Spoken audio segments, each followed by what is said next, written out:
Hello people and welcome to Paula's PowerPoint podcast. My name is Paula and I'm going to talk about my ESC. But let's start with a little bit information about me, and then let's talk about what is the ESC, because maybe you don't know that. And then let's talk about my project and my stay. Let's go.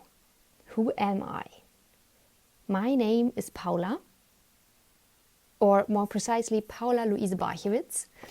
I'm 20 years old and I'm from Germany, but I'm currently staying in Denmark, right here, in a little village called Aagaard.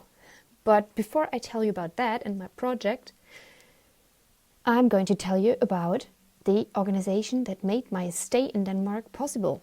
It is the so-called ESC, and that is short for European Solidarity Corps, as you can see here. This is the Danish version of the logo, so don't worry if you can't understand what's written there. The European Solidarity Corps is an initiative and funding program of the European Union that allows young people to volunteer on projects that benefit communities. And these projects you can find all around Europe, and these last from 2 weeks up to 1 year. And the meaning of it is that you go to another country. So you don't stay in your country and volunteer there, you go to another country. So all these projects you can find on this map you can see here. And the greatest thing about the ESC, in my opinion, is that the European Union covers your entire stay. So you get pocket money, you get money for food and accommodation, you get paid for traveling, etc., etc. So you don't really have to have any money to start a European Solidarity Corps. But there are some requirements. You need to be over 18 and younger than 30 when your project starts. So when you apply when you're still 17, that's okay, but you need to be 18 when your project starts. The second thing is that you need a sending organization that looks out for you from your home country. So you need a sending organization in your home country that takes care of you in your home country and from your home country. And it also prepares you before departure and makes sure that you return well. And of course, you need a host project. Now you might wonder where you can find all these projects and organizations, and for that, this link is your best friend. There you can find everything you need. For example, this map I just showed you, and next to this map you can find something that looks like this, and there you can insert all the criteria you might have. You don't have to, because here, as you can see here, it says any country, so you could also just look for any country, any type, any topic, or any date. So you don't have to insert your criteria, but you can. And in my case, that would be Denmark for country. It would be hosting as a type, but it could also be sending if you want to look for a sending organization, but then it needs to be your home country. For a topic, you can insert education and training. That would fit my project, for example. You can also add a random start date and a random end date, just whatever suits you. Then, when you've inserted this, you will get this list, and there you can look for projects that are maybe interesting to you. And then a very, very important thing is send a lot of applications. So it might be enough to just send one application, but if you want to be sure that you really do this European Solidarity Corps, then send a lot of applications and not to only one of these projects. Because a project that might seem interesting to you might also seem interesting to different people, and then your chances of getting in are lower. When the project is interested in you, then you'll get answers from them, and then you'll have interviews with them. And when they're still interested or even more interested in you, then you get an email when you're accepted.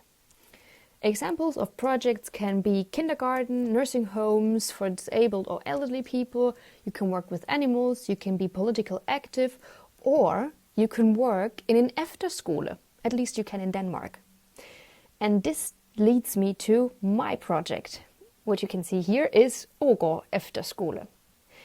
I found my project through the Dansk ICYE, it's another organization. I'm so sorry. I know there are a lot of organizations involved in this European Solidarity Corps, but I'm here to help you with this. The Dansk ICYE is a so-called coordinating organization, but you don't necessarily need one. So you need a host project and you need a sending organization, but you don't necessarily need a coordinating organization. Just some projects are connected to coordinating organizations. For example, my project I found through the website of Dansk ICYE because my project is connected to this organization, because a coordinating organization handles paperwork and applications. So I sent my application to Dansk ICYE and they forwarded it to my project. They also manage budget and insurance, and it is responsible for your well-being in the country. So you have the sending organization that looks out for you from your home country, and you have a coordinating organization that looks out for you in the country you're staying. Another cool thing that a coordinating organization does, or at least Dansk ICYE does, is it organizes events in Denmark. And there you can meet other volunteers, you can learn something about the Danish culture, and just have a nice time there. So let's talk about my project, because some of you might be wondering, what is an Efterskole? At least I was wondering what is an Efterskole when I looked up my project. An Efterskole is a boarding school system in Denmark, and there's not only one Efterskole, there are many, because almost every 14 to 7-year-old teenager stays in an Efterskole for 1 or 2 years. And these Efterskole, they focus on personal growth and developing of social skills and the exploration of their interests. So they kind of go there to become more grown up and to find things out about themselves. And every Efterskole has a focus point, and my school, the Aagaard Efterskole, that you can see here, focuses primarily on gymnastics and community, in Danish gymnastik og fællesskab.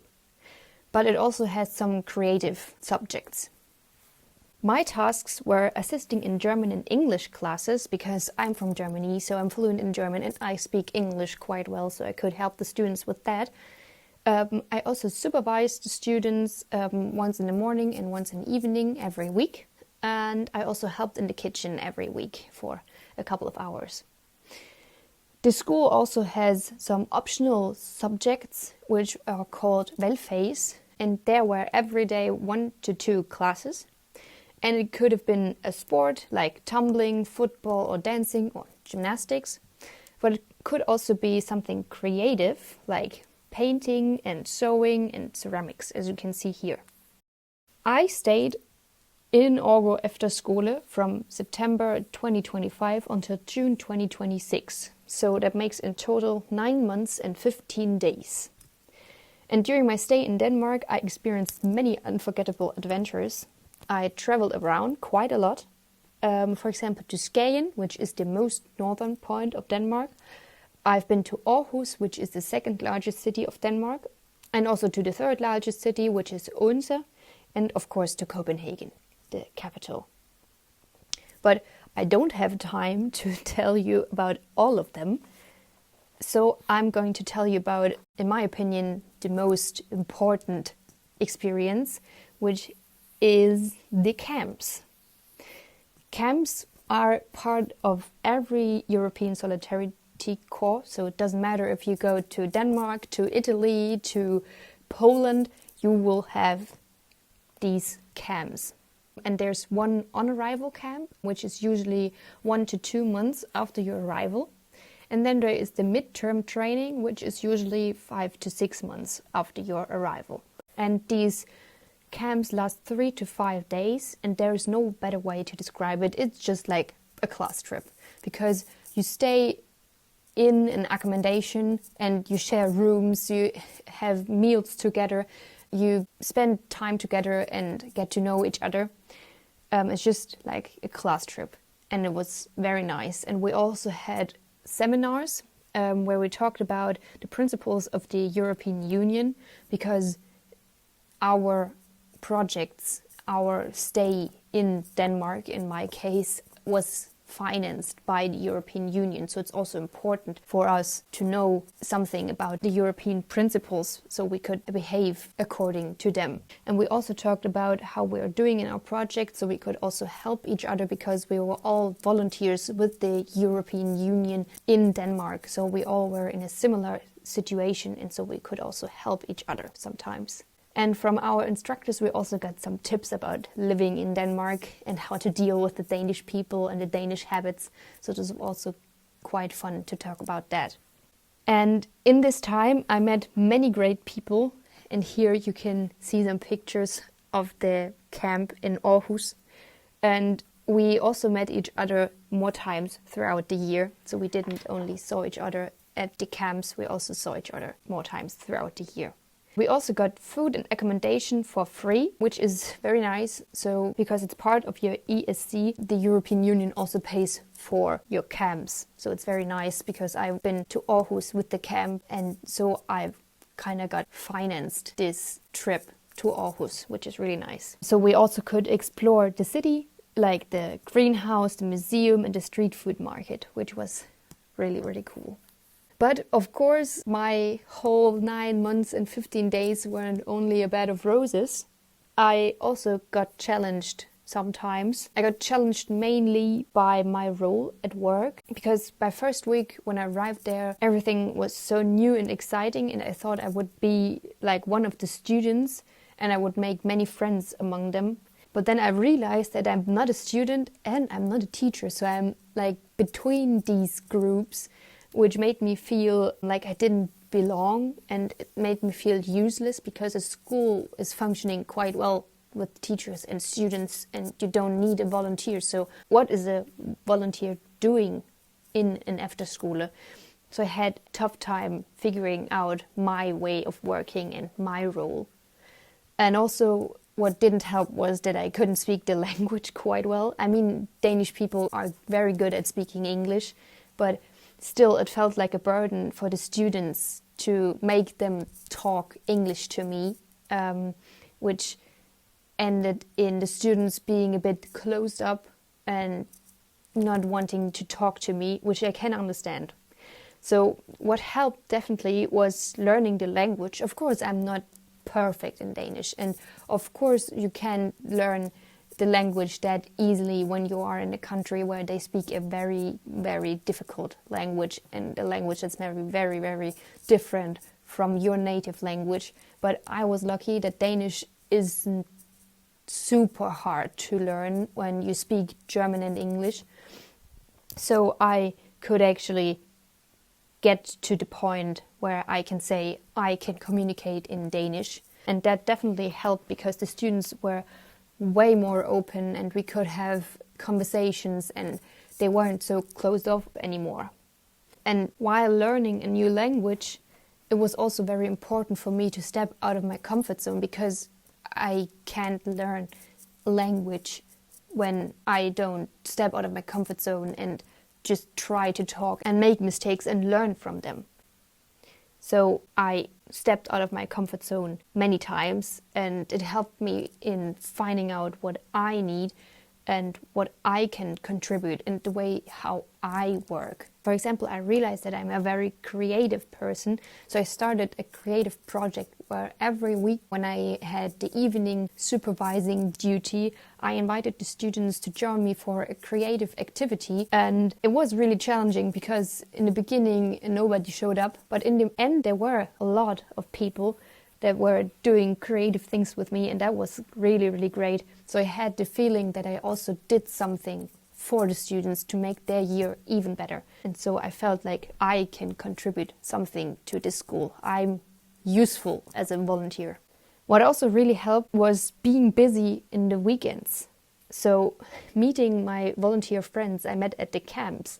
So I had a life outside of school, and I wasn't that depending on the opinion of my colleagues or the students. So here you can see us on a trip to Skagen, where we had a lot of fun. Yeah, now I'm still in Denmark, but there's only 1 week left, which is crazy. But I'm really, really looking forward to going home, But I will definitely miss the Aagaard family and all the people that I met. And I hope I'll be coming back for a visit, even though it's not going to be the same student group. I still can say hello to my co-workers and the people in the kitchen. So let's have a little conclusion. This year has helped me grow in so many ways, also through these challenges, because if I wouldn't have had to go through them, then I wouldn't have learned how to deal with challenges like this and how I behave in situations like this. So I learned so much about myself and also about living in another country, because even though Denmark is so close to Germany, there are differences in culture, in the way the people behave and act, and in little habits. So it took me a bit to adapt to this Danish way of living, but now I hope I'll take a lot of these Danish habits back with me to Germany. And I would definitely recommend this experience, this European Solidarity Corps, to every person between 18 and 30, because it is very eye-opening in a way.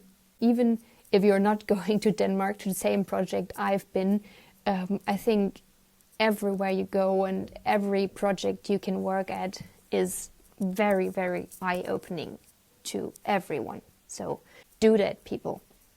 And of course, a big, big, big thank you to all the organizations involved in my fantastic year. Especially thank you, European Union, for funding this fantastic year. And thank you, of course, for your attention. Thank you for listening.